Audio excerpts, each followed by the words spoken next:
आज चिंगुड़ी को धोई धुआ सारा पर आई के पचारि आई चिंगुड़ी झोल कले खाइबू ना ना बाबा तुम जो से पाकेटा मसला पकाच खाली मत बास्ना हो खाइबिनी जदि मो प्रोसेसर रांधिबू तेबे मु खाइबी हो ठीक अच्छे आज ताले आई प्रोसेसर रांधिदेबा से नेली गोटे मिक्सी पट 7 ରୁ 8 कसा रसुण गोटे इंच अदा गोटे चामच जीरा गोटे चामच धनिया गोटे सुखिला लंका काटी रखि छोट टमाटो गोटे इलायची अल्प टिके पानी देके ताको चिकन करी बाटी नेली तापर नेली गोटे कढ़ाई से देले 3 ରୁ 4 चामच सरिष तेल गोटे चामच जीरा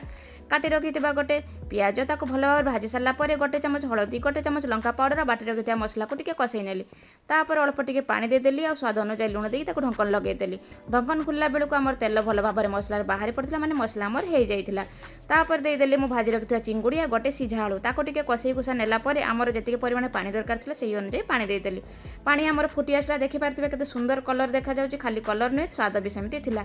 आई के कहली आई टिके गरम मसला पकाउची ना ना मो सेतरे गोटे अलैचा को छेचिके पकई दे पिटी केमिति लागला निश्चित कमेंट